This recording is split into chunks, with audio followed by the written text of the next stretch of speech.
Olá, sejam muito bem-vindos a mais um podcast Não Tô Te Analisando. E hoje a gente vai analisar de surpresa, né, um livro que eu gosto muito, que é esse aqui, né, Sabotagem Zero, escrito por ninguém mais, ninguém menos que Neila Kessler, né, a autora que está aqui na minha frente hoje, que vai ser entrevistada sem saber. A gente combinou que a gente ia trazer temas aleatórios e a gente não ia contar um pro outro o que que a gente ia fazer, né. É, Então eu trouxe o seu livro exatamente. pra gente Ah, eu vou ser analisar ele. entrevistada. Hoje você vai ser entrevistada, olha só que interessante. E mais do que isso, na verdade, eu criei um jogo pra gente jogar, baseado no seu livro, Hum. pra te colocar contra a parede e ver se você sabe realmente falar sobre sabotadores. Nossa Ou senhora, seja, vai ser maravilhoso. mas foi IA que escreveu, como é que eu vou fazer Então aí você agora? tá enrolada. Já abre o chat aí pra poder te ajudar. Adorei. Deixa eu explicar como é que vai ser o jogo. Hã. Eu separei duas rodas. Uma é uma roda da vida, que tem as vários contextos da vida, e a outra é a roda dos sabotadores, né. E aí como é que vai funcionar? Eu vou girar as 2 rodas, e aleatoriamente vai cair numa área da vida e num sabotador, e aí você vai ter que falar sobre como esse sabotador pode atrapalhar essa área da vida, e qual que é o antídoto para essa atrapalhação que ele causa. Então vai ser super prático, o pessoal vai amar, porque vai ficar querendo que caia no sabotador que eles têm, Muito né. bom. E a gente vai dar um monte de dica hoje sobre como acabar com os sabotadores. Oh, você arrasou, Gostou? Bernardo. Demais. Agora vamos ver se vai funcionar, Vamos, né. né, vamos ver se a roleta Então roda, assim. mas antes de começar com as roletas, eu queria Hã. que você desse uma explicação breve sobre o que que são sabotadores da mente, Uhum. sobre por que que você decidiu escrever isso aqui, né, um guia prático para dominar a sabotagem, né, Aham. e que você desse um panorama geral para quem não conhece os sabotadores ou nunca ouviu falar sobre isso. O que que é isso e como é que isso atrapalha a vida das pessoas? Tá ótimo. Então a entrevistada sou eu. Nossa, que importância. Bom, eh, escrever o livro foi uma consequência, porque eu já usava os sabotadores da mente e a testagem para poder identificar alguns padrões psicológicos que atrapalhavam os pacientes, né. E a gente você esteve comigo esse tempo todo, a gente fez, curso, né, Uhum, a gente criou apostila e na pandemia nós fizemos, algumas lives, uhum. então isso já era um assunto que circundava a nossa prática, né, o nosso cotidiano. E o que eu gosto e sempre gostei é que cria uma praticidade para a pessoa identificar, porque se a gente fala sobre sintomatologia na psicologia, fica distante da pessoa, a pessoa às vezes não entende aquilo, ou rotula de uma maneira que ela não sabe o que fazer. E eu gosto, sempre gostei, de pensar a psicologia de uma maneira prática, para que a própria pessoa pudesse se questionar, pudesse ter na memória o que que ela, pode fazer. Então, eu achei que os sabotadores, quando Sujat Chamine escreveu sobre isso, ele foi muito feliz em fazer isso. Eu gosto das coisas práticas, completamente diferente de você que gosta das coisas mais científicas, né? Eu acho que não sei se é completamente diferente, porque o valor que eu vejo no livro é justamente esse, assim, eu acho que ele conseguiu traduzir de maneira muito prática, muito fácil, muito democrática, coisas que, claro, quando a gente vai para uma parte mais técnica da coisa, né, são muito profundas. Se a gente vai para a etiologia desses padrões, a gente vai para um lugar que é realmente mais complexo, mas que não necessariamente é necessário para o desenvolvimento daquela pessoa, né? Uhum, E eu acho que quando você escolheu escrever um guia prático, né, você se propôs a fazer isso, você encapsulou a parte mais importante para o cliente, para o paciente, para a pessoa que está procurando ajuda, auxílio, para parar de se sabotar, né? uhum, E aí nessa linha eu acho que são duas coisas que são complementares, sabe? Porque isso aqui saiu de algum lugar, né? Saiu de um lugar de pesquisa, saiu de um lugar de teoria, saiu de um lugar de observação clínica, mas ele precisa chegar aonde? Precisa chegar nas pessoas, né? Porque isso aqui só é útil quando realmente oportuniza mudança para a vida das pessoas.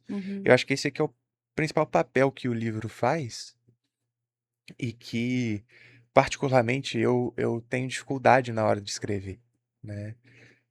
Inclusive, isso foi um desafio enorme no meu livro, de tentar deixar as coisas menos técnicas, menos Uhum. acadêmicas, menos, porque essa é a escola de onde eu venho, né? No futuro, certamente a gente vai falar um pouco mais sobre liberdade afetiva, mas eu me inspirei muito nessa linha de vamos tentar fazer uma coisa prática, né? É, e o Bernardo é muito engraçado, porque ele tentando fazer coisa prática é uma piada, né. Não sei se vai ser muito prático, não, mas tudo bem. Acho que tem que Ele aceitar a nossa natureza, é né? a nossa natureza, assim como eu não consigo ser, eh eu não consigo trabalhar a escrita nem a clínica, na realidade, com essa pegada acadêmica. E eu acho lindo. É que sabe o que tá falando? É engraçado. Ah, ontem, eu tava atendendo uma paciente e eu tava dando uma aula de neurociência pra ela Uhum, no meio da sessão, explicando como é que o inibidor seletivo de recaptação de serotonina funciona dentro do cérebro dela na fenda sináptica, né, impedindo a recaptação de certos neurotransmissores e tal. Porque ela estava perguntando como que o remédio funcionava, por que que ela tinha os sintomas que tinha e como que isso ia ajudar ela, né? uhum, E aí eu peguei um livro de neurociência, abri, mostrei o neurônio, dei aula de neuroanatomia para ela, uhum. para poder explicar o funcionamento do remédio. Aí, depois que eu terminei, eu olhei para ela, ela tava com uma cara assim, meio confusa. Aí eu virei para ela e falei assim: acho que eu exagerei, né? Ela, não, não, eu achei muito interessante, mas acho que você vai ter que explicar de novo. Eu gosto também de pegar o livro, de mostrar a topografia cerebral, aonde que acontece. Eu acho que isso engaja a pessoa. Mas a minha natureza é uma natureza prática. E isso não realmente não diz menos sobre ninguém, né. E quando eu penso na psicologia, eu penso a psicologia alcançando as pessoas de uma maneira simples. Então, acho que não é também muito fácil, passar de um lugar científico para poder traduzir numa questão prática. Mas eu consegui fazer isso no livro, que era o meu objetivo. E o que mais me incentivou a fazer foi que as pessoas, na sessão, às vezes pediam: "Posso gravar?" Aí eu: "Pode". Aí muitas pessoas levavam cadernos para anotar, na anotação de caderno mesmo. Outros mais modernos no celular. E eu comecei a perceber que, de fato, se a pessoa soubesse na íntegra aquilo que eu tinha acabado de ensinar depois, ajudaria para que a transformação que as pessoas estavam procurando pudesse, de fato, ser melhor, eh, feita com mais velocidade, com mais eficácia. E aí eu pensei: "Por que que eu não escrevo?". Eu comecei esse livro mandando por WhatsApp as explicações para as pessoas. Lembra do seu sabotador? Essas são as características.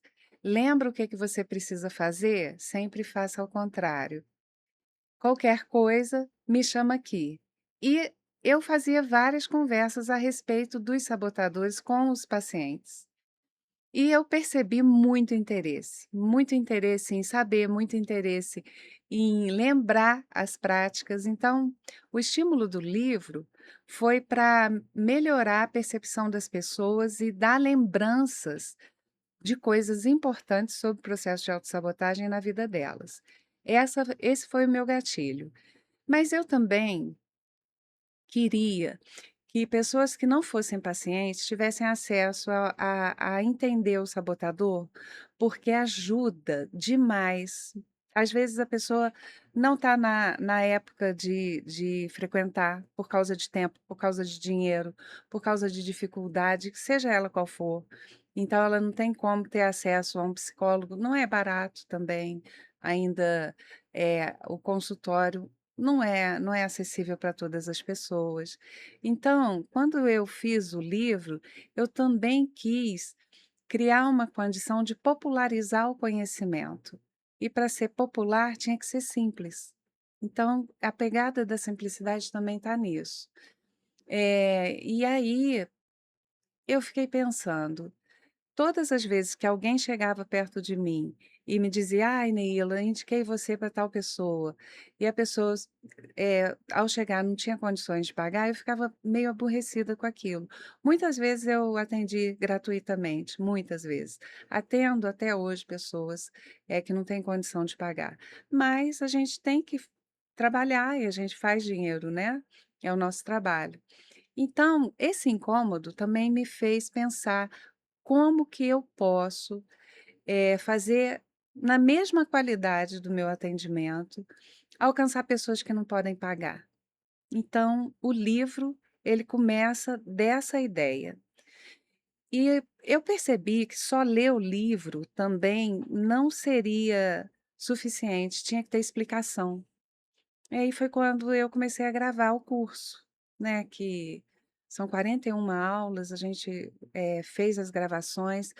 Totalmente baseado nos sabotadores, criando histórias, reais, né, a respeito de como isso acontece, e com a mesma intenção de alcançar pessoas que não podiam acessar o nosso espaço, né, que não pudessem pagar ou que não tivessem tempo, enfim, cada um com a sua complicação.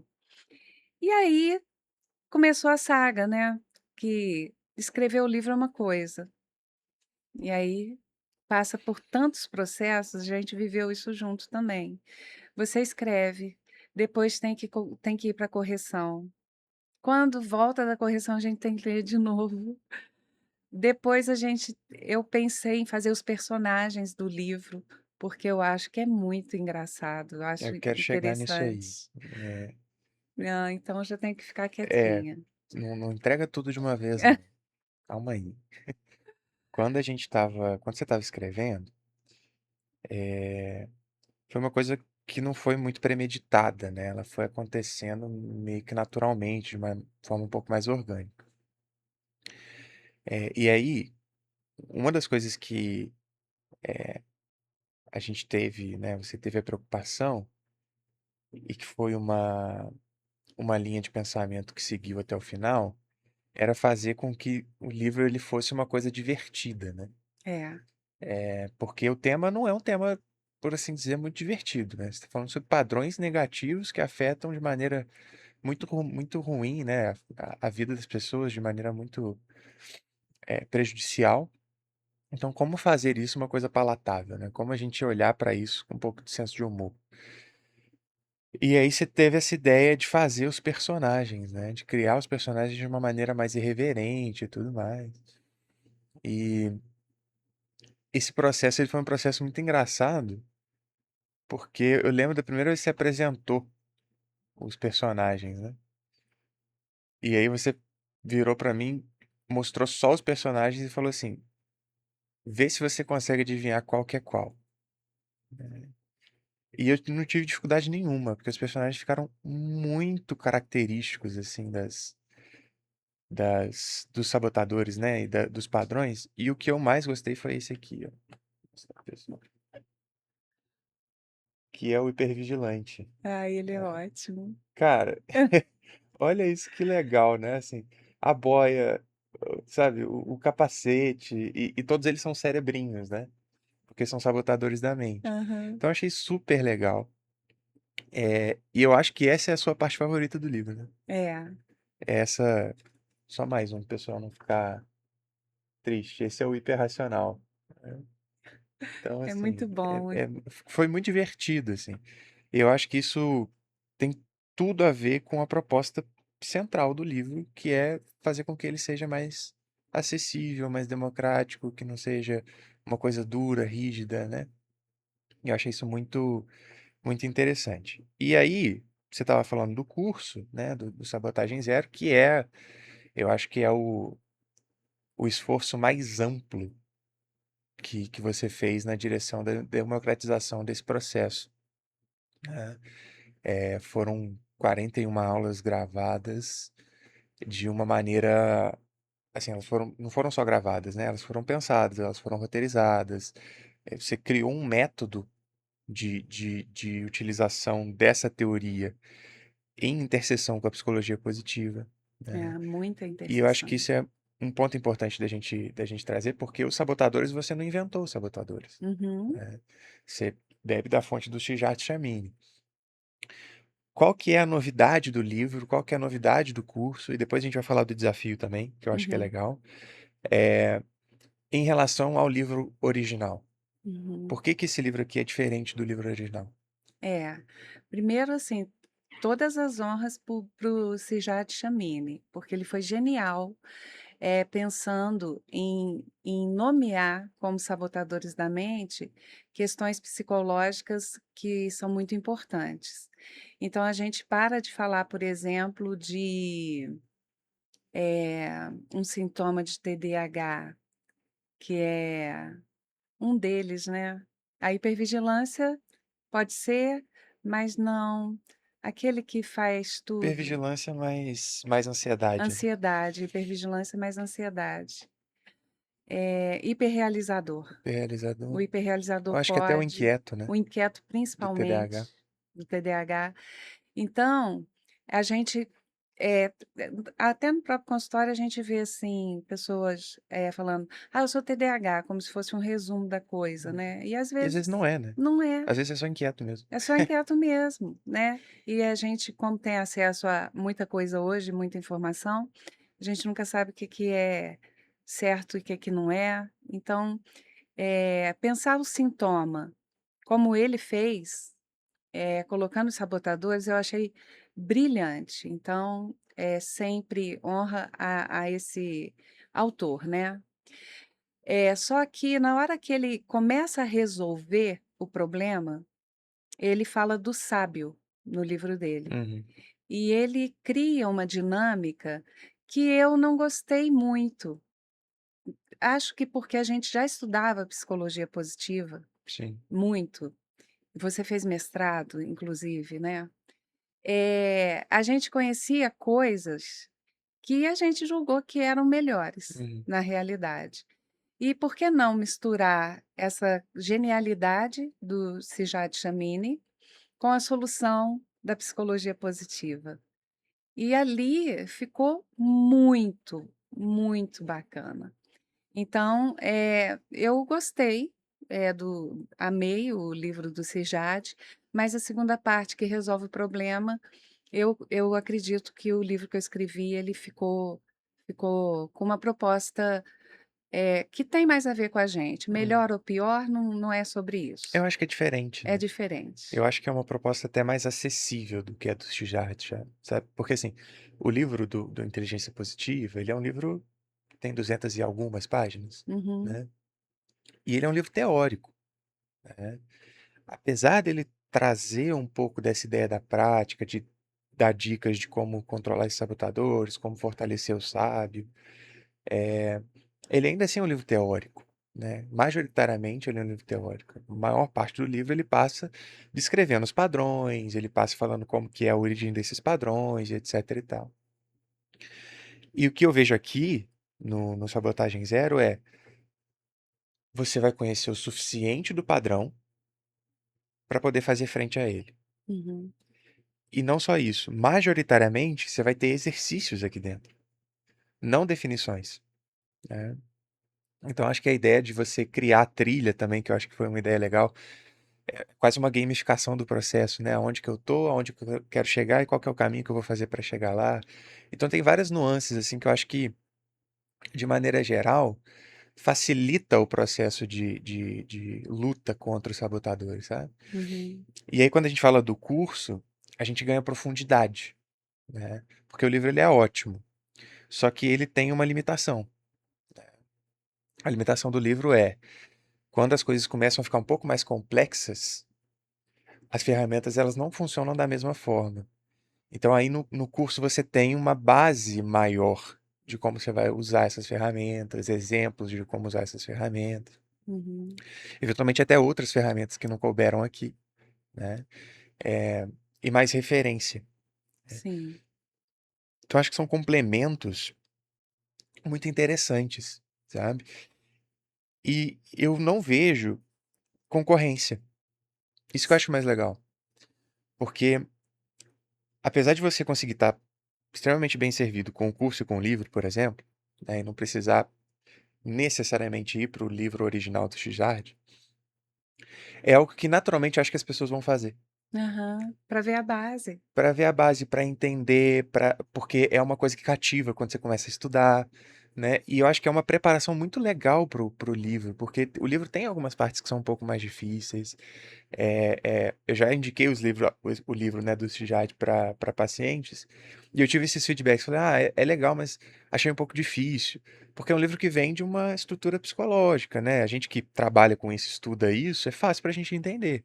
Uhum, Mas para massa, para o geral, às vezes não é. Eu acho que o livro e o curso, eles fazem uma ponte para esse lugar. Eles meio que preparam. Assim como, por exemplo, tem lá os dicionários de Kant, né?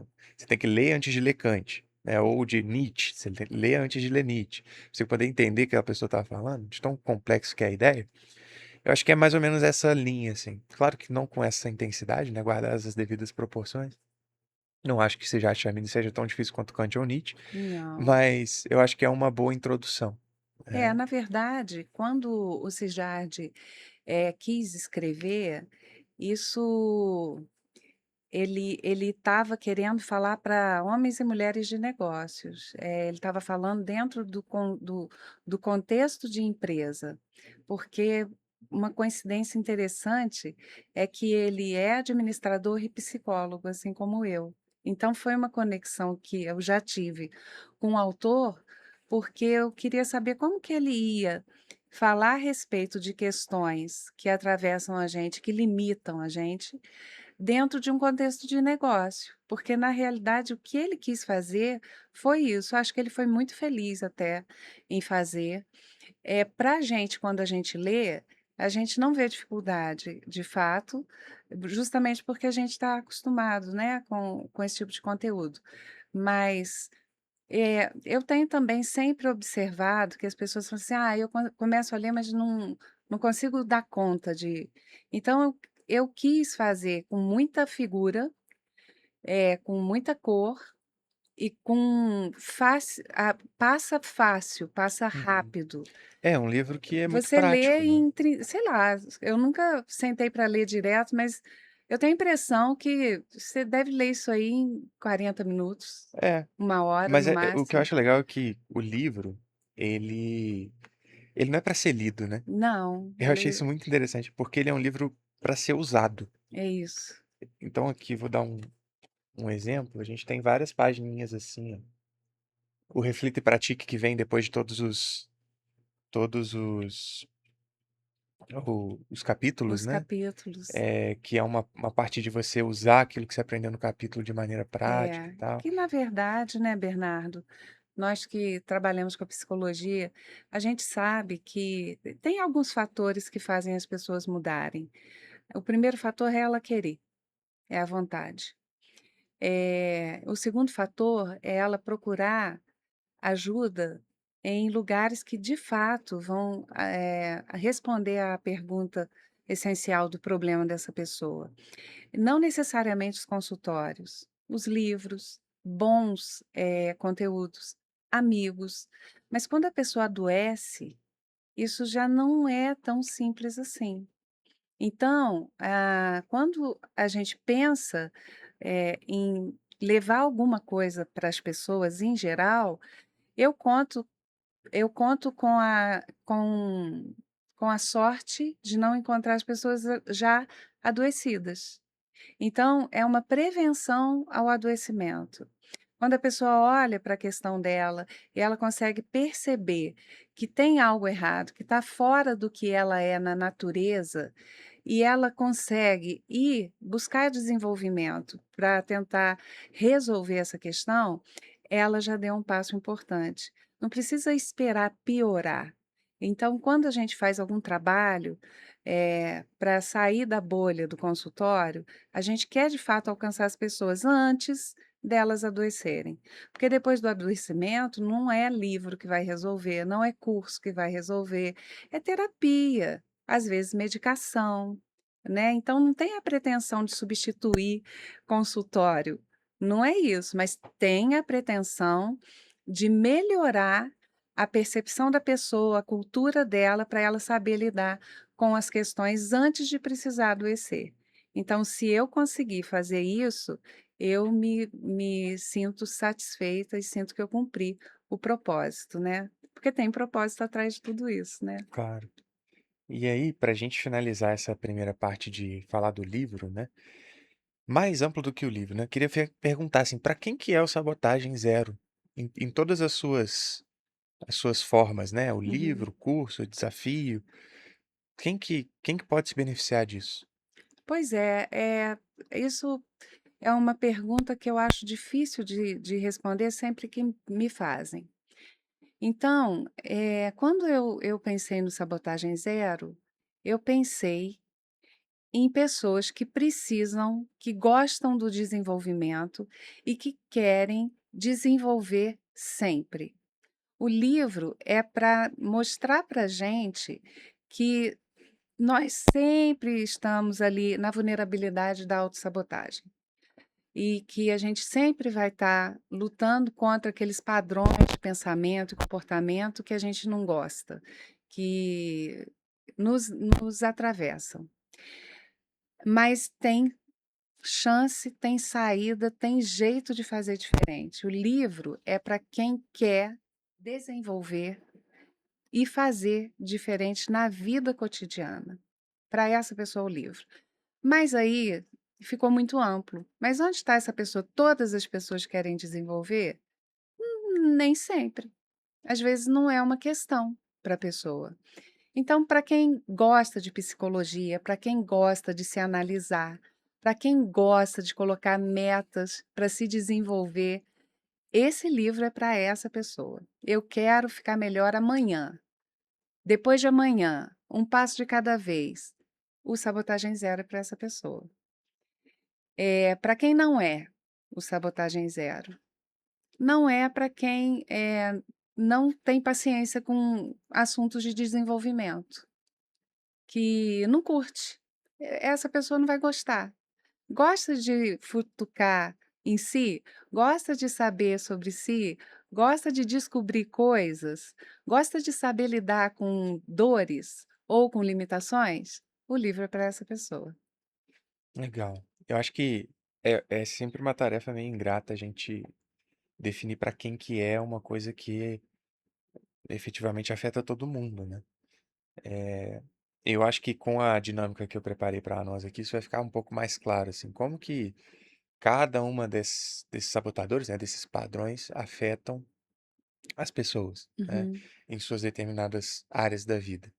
Então, acho que a gente pode começar aí para o que o pessoal quer ver, que é a fofoca do sabotador, né? A fofoca é ótima, eu adoro Então, fofoca. produção, bota na tela para nós aí a rodinha. Tá lá. A produção tá esperta pra caramba. É. Então, vamos escolher primeiro o sabotador, né? Vamos ver o que que dá ali.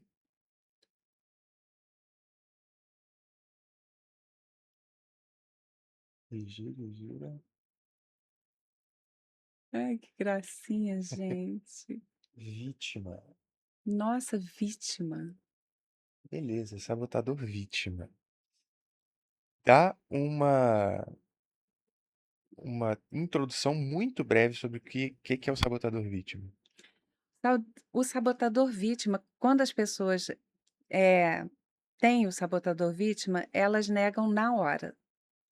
Elas falam assim: "Não, mas eu não sou vítima", porque é perturbador pensar que você se posiciona na vida como uma vítima. Então as pessoas têm horror dele, né. Uhum, As pessoas não ligam se de ter sabotador controlador, mas eles uhum. não gostam O de ter vítima vítima. não. E Vítima qual não. que é a principal característica do vítima? O vítima, ele precisa de parecer sofrido sempre, porque ele entende que se ele sofre, alguém vai salvá-lo. O vítima Alguém vai tem prestar atenção nele. ele precisa de ele tem uma dificuldade de se posicionar com clareza: "Eu preciso de ajuda". Como não sabe fazer isso, né, porque é um processo de autossabotagem, eu vou começar a contar as histórias tristes. "Nossa, foi muito difícil chegar aqui hoje. Poxa, ontem eu dormi muito tarde. Tá, calma, Nossa, quase segura. que". Não entrega tudo. Vamos escolher uma área da vida. Produção, bota pra nós lá de novo. Hã.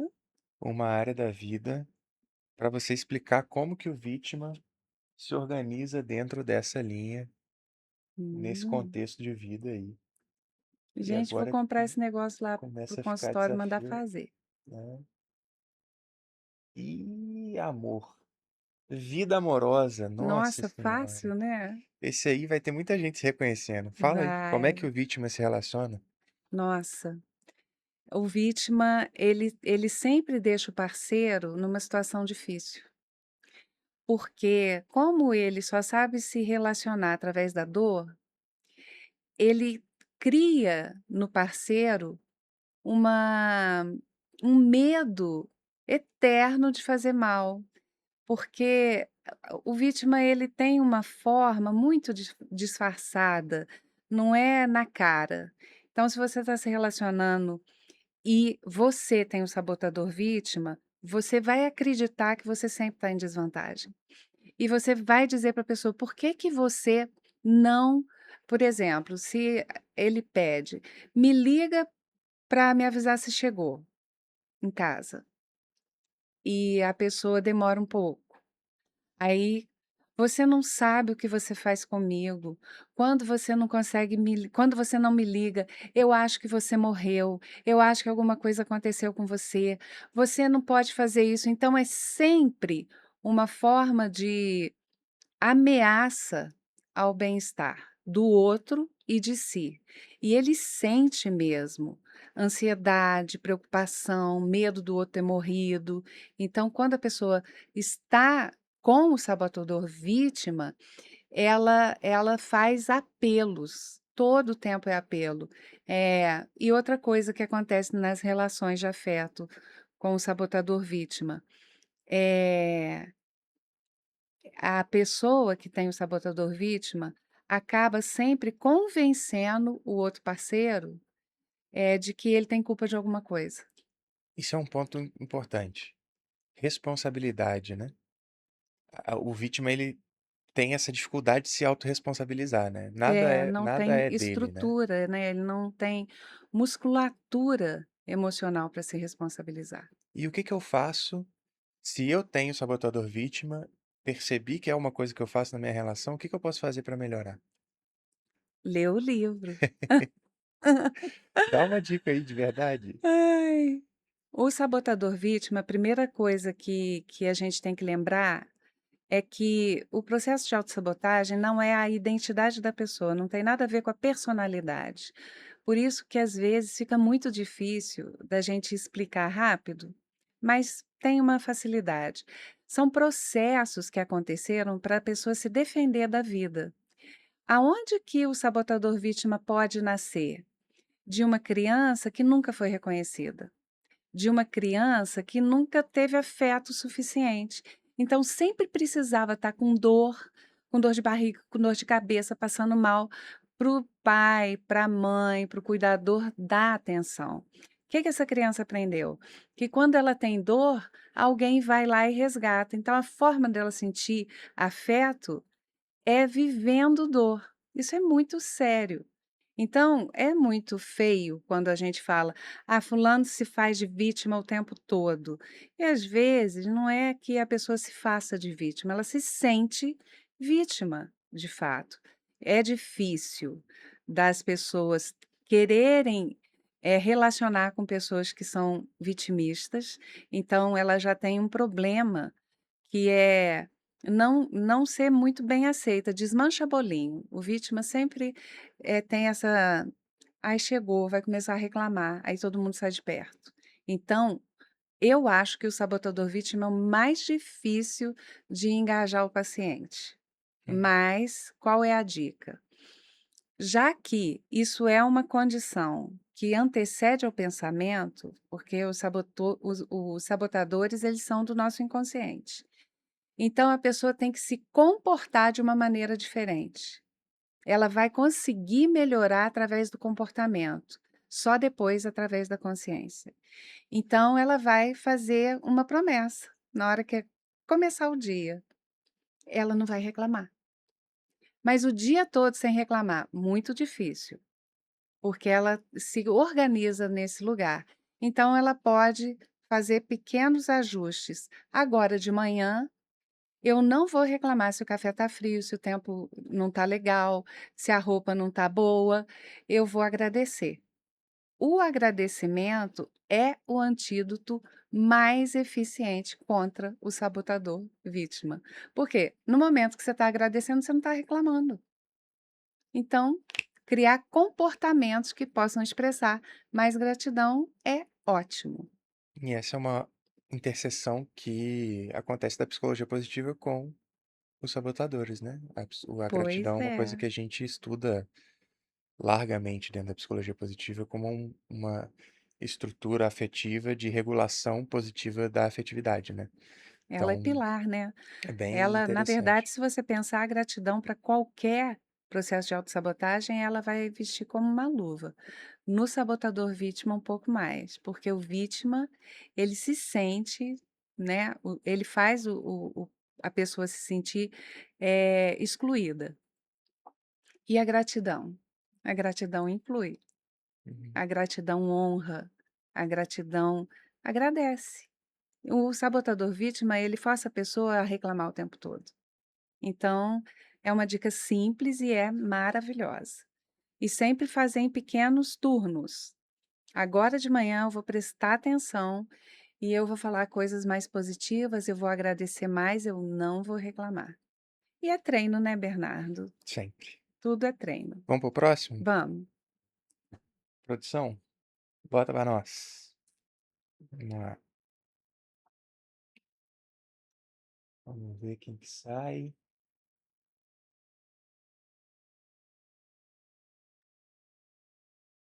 Ih, que engraçado. Hiperrealizador, hein? Oi? Ah, Hiperrealizador. hiperrealizador. Vamos ver aonde que a gente vai colocar o hiperrealizador. Na roda da vida.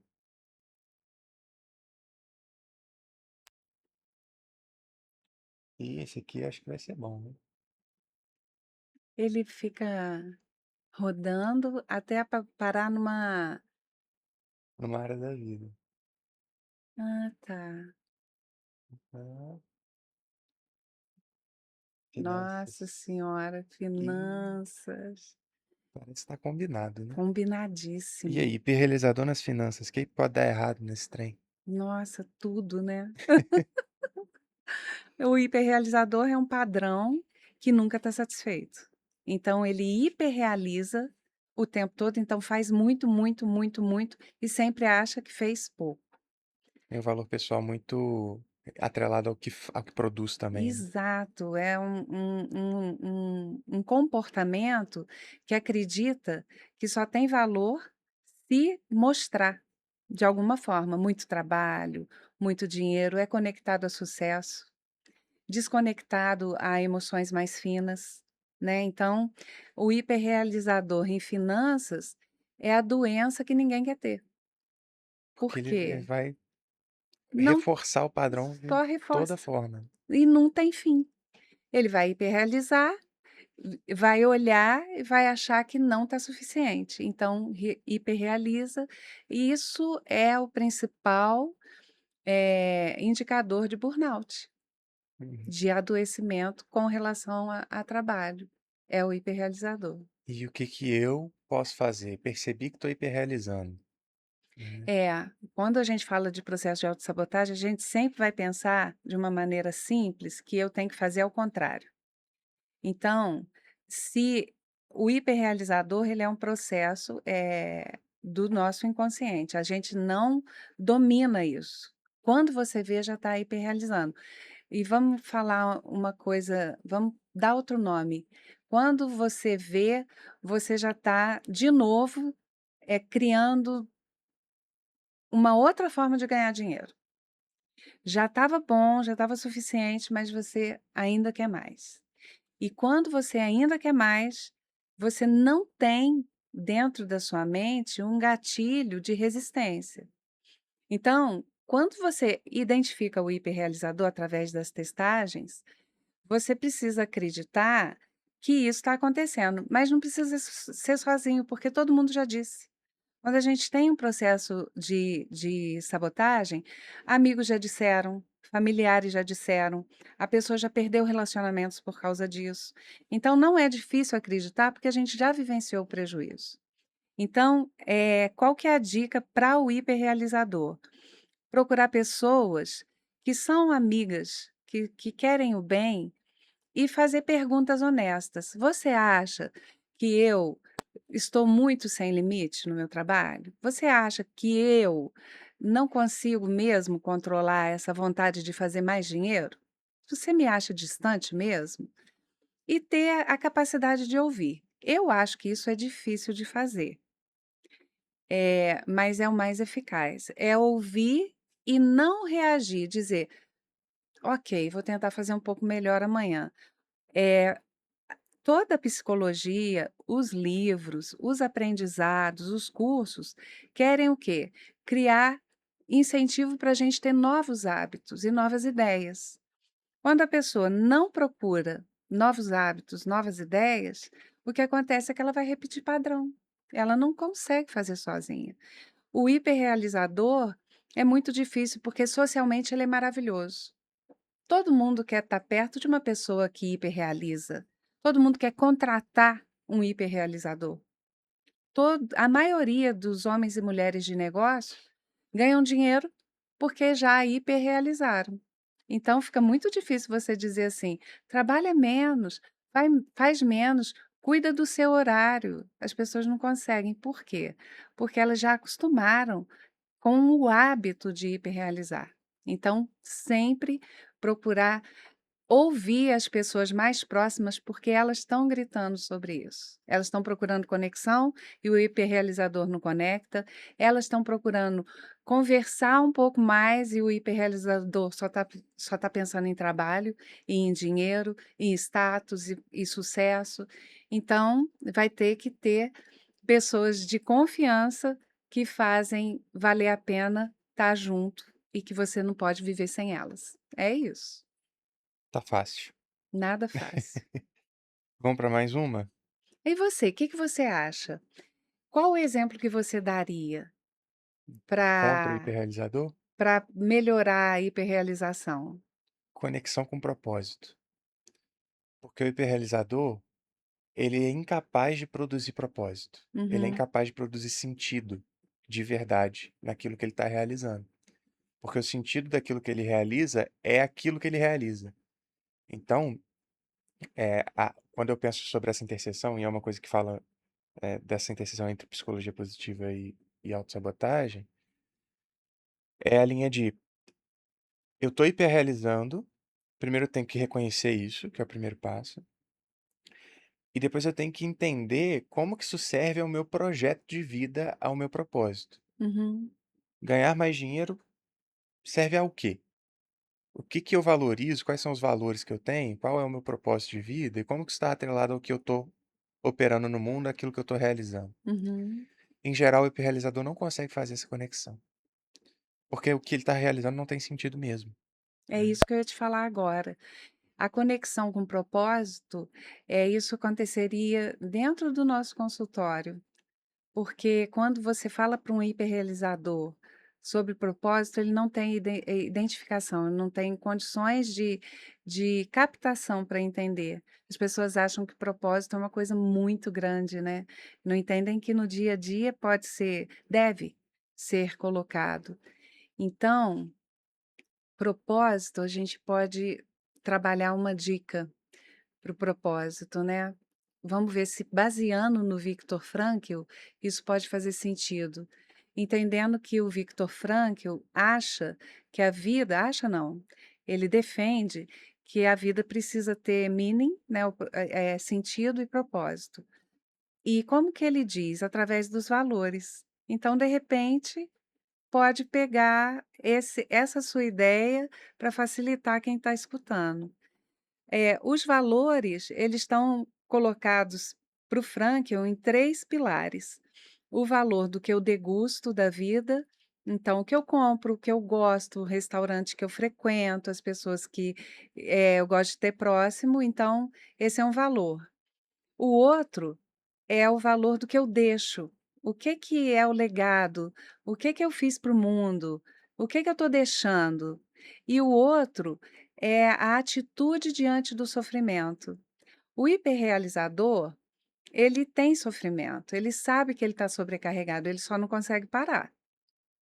Então, talvez pensar no valor do que eu degusto com as pessoas que eu gosto, né? Mais tempo para jantar com amigos, mais tempo para, sentar perto de quem gosta, conexões afetivas, porque o hiperrealizador ele tem poucas, e se preocupar um pouco com o que deixo e não com o que acumulo. Pode ser uma boa. É, não é simples, né?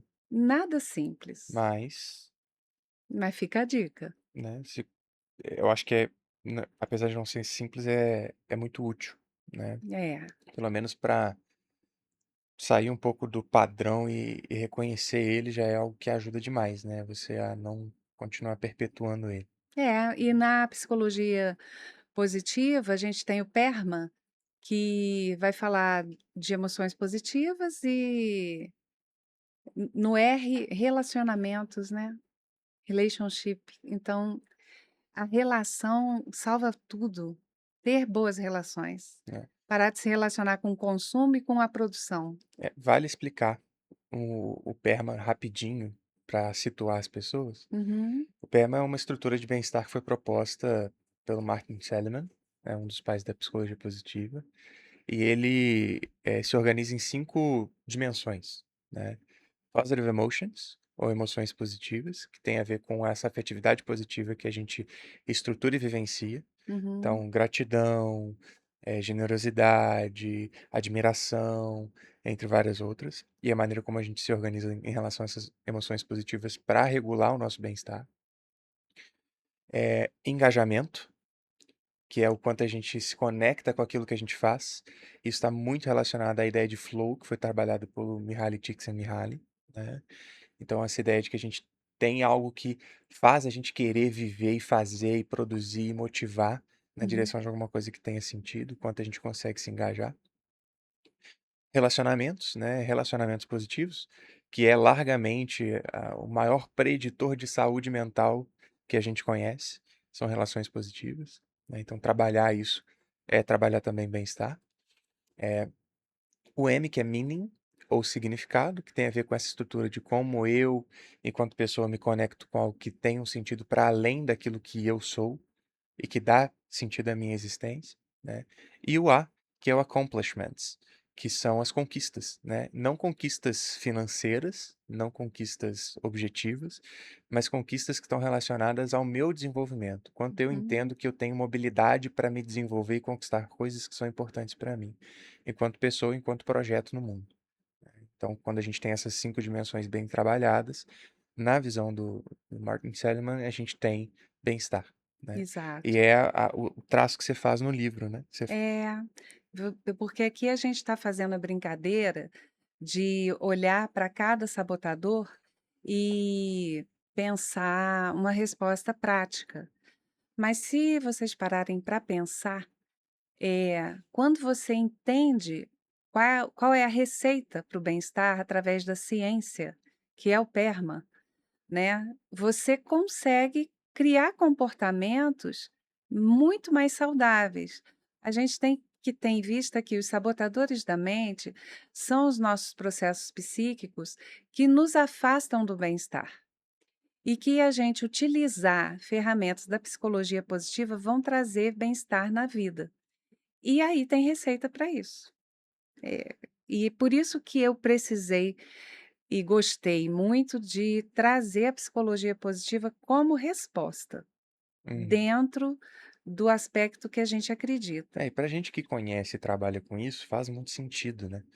E para quem lê o livro, também vai perceber que parece que foi feita uma coisa para outra, né? Elas se encaixam, elas se conectam de uma maneira muito natural, muito orgânica, né? Uhum. Então acho que isso é bem legal. Vamos para a última? Vamos para a última. Você quer escolher um ou você quer fazer a roda? Não escolher nada. Não? Então Hum, vamos fazer a roda. Produção, a produção tá esperta demais, né? demais. Tá medicada? Medicada. A produção tá medicada. Ai, Inquieto. ué, Inquieto. Vamos ver aonde que a gente vai colocar o inquieto na vida. Nossa, inquieto é um que não tem paz, né? inquieto. É, o inquieto. Vamos ver aonde, aonde sai o inquieto. Ai,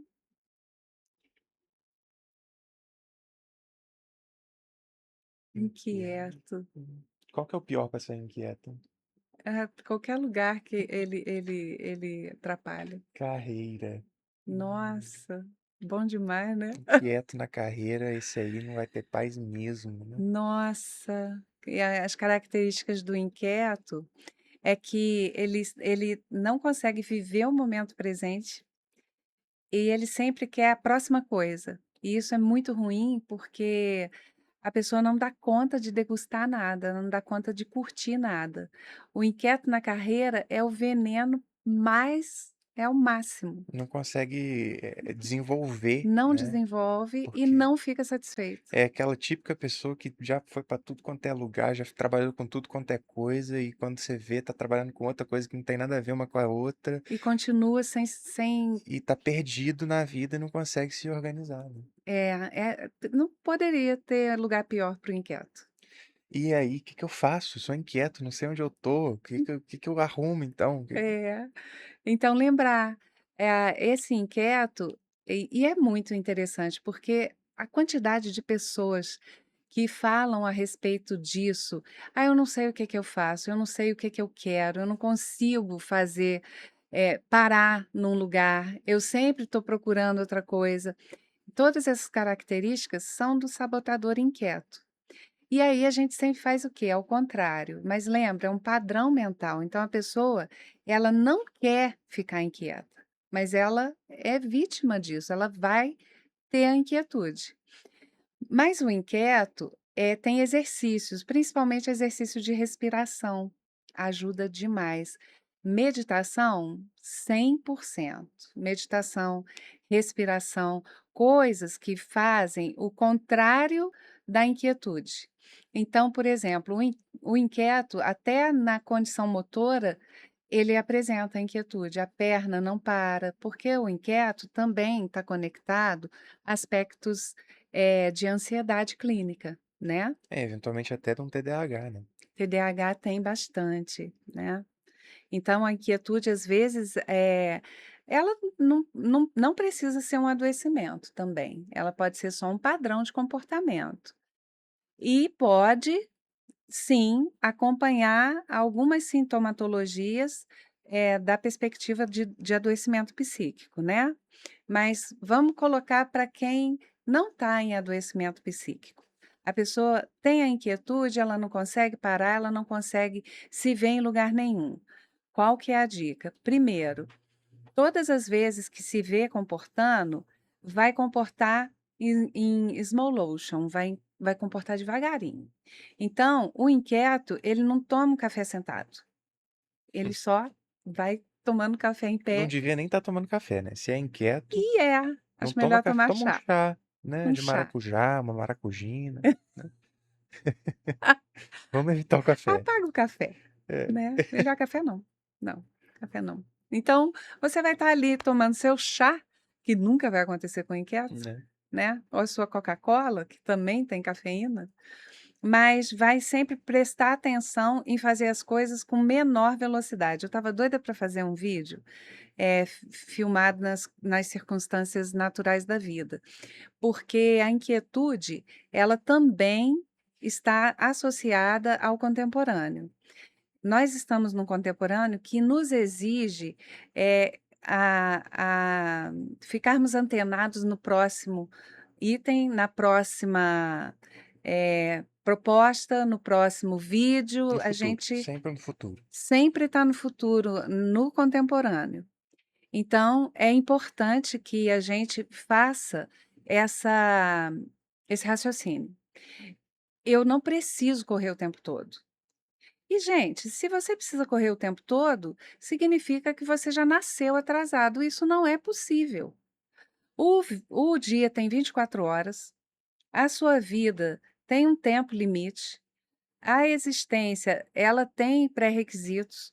Você tem que dormir 8 horas se quiser ter saúde. Você precisa praticar esporte, você precisa conversar com pessoas. Mesmo que você ache que você não queira, isso é pré-requisito de saúde. Então não dá para brigar com isso. O inquieto, ele fica com uma voz dentro da cabeça dizendo: "Não precisa sentar para comer não. Come na frente do computador. Faz isso e vai vendo aquilo". O inquieto, ele não consegue ver série. Ele está vendo série, ele está mexendo no celular, ele está dando resposta para alguém que está na sala. Por quê? Não para. Então, dica para os inquietos: tudo que você for fazer, faz devagar. Anda um pouco mais devagar. Come prestando atenção no que você está comendo. Conversa conversando. Presta atenção no que as pessoas estão falando. Isso já é um processo de educação psíquica que ajuda demais o inquieto. Agora, na carreira, que foi o que saiu, ter mais atenção nos processos do trabalho. Procurar prazer nas coisas que você faz. Procurar de novo o propósito. O E que que me conecta a esse lugar aqui? eu acho que tem uma questão que os inquietos vão, ter dificuldade, que é a i a ideia da perseverança. O padrão do inquieto, ele espera resultado muito rápido, né. Uhum. E se não deu resultado, eu mudo, né. Então, às vezes, uma ideia também de começar a introduzir pequenos resultados, pequenas conquistas intermediárias, para você também ir alimentando um pouco dessa linha da perseverança e ficar mais Ah, fácil. perseverança, vou unir aí o teu raciocínio. Antes da perseverança, pode curtir a conquista, porque o inquieto não curte. Um savoring da vida, né. Ele consegue aquilo que ele queria e ele já procura um novo problema, né. Uhum, Então, quem sabe comemorar mais. uhum. Parar e olhar, isso foi bom, isso foi bom. Demorar mais no prazer também pode ser uma dica. Várias dicas para os inquietos. É, Bom, agora tem que ver se não é clínico, né. e aí vale um disclaimer aqui, né, a gente está falando sobre esses padrões, todos eles podem, no limite, estarem relacionados a padrões clínicos patológicos, né. Se esse for o caso, por exemplo, se essa inquietude ela não é uma inquietude, ela é uma hiperatividade, por exemplo, né, um TDAH com um foco na hiperatividade, não vai adiantar você saborear, você precisa de um acompanhamento clínico para poder entender, né, os prejuízos funcionais que você tem dessa condição e Pode etc. precisar de medicação, Eventualmente, né, tomar uma né. medicação para organizar, mas enfim, independente de medicação ou não, o ponto, né, quando a gente passa desse ponto de patologia, quando a gente tem prejuízos funcionais muito presentes na vida dessa pessoa e um padrão muito persistente que é vinculado ao critério diagnóstico que a gente usa para esses transtornos, aí não adianta livro. Aí não adianta curso, aí é tratamento, né? Psicológico mesmo, Uhum. acompanhamento psicológico, psicoterapeuta e eventualmente com psiquiatra para organizar. Então fica esse disclaimer para o pessoal que isso não é cura de nada, é uma dica para você começar a se mobilizar e até um convite para você observar qual que é a extensão dos prejuízos funcionais que você está tendo. Porque eventualmente, se for muito grande, em mais de uma área da vida, isso normalmente indica que existe alguma desregulação afetiva e psicológica que precisa ser cuidada. Sim, essa é a questão, por isso que, quando a gente fala no Sabotagem Zero, a gente está falando, para que seja um auxílio para as pessoas que precisam, desejam desenvolver.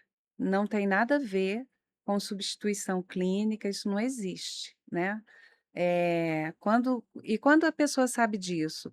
Quando ela tem dedicação, ela lê o livro, ela faz o curso, ela conversa bastante, mas ela vê que o padrão não consegue ser vencido. Aí é hora de procurar uma ajuda, né, clínica, médica e por aí em diante. Bom, feito esse disclaimer, gostei muito do nosso papo hoje. Eu acho que provavelmente a galera ficou né, ficou curiosa a respeito do livro. Aonde que eu acho o livro? Dá para comprar? Não dá para comprar? Pois é. Então, a gente fez questão de colocar na Amazon, né, porque fica mais fácil, para as pessoas comprarem. Eh, Temos o e e-book também, temos o né? e-book Para quem também, que quiser, está na Hotmart, tá na né. Hotmart. E tem o curso que está na Hotmart também, né. Todos os links vão estar aqui, né? Todos os Aqui links vão embaixo. estar aqui embaixo.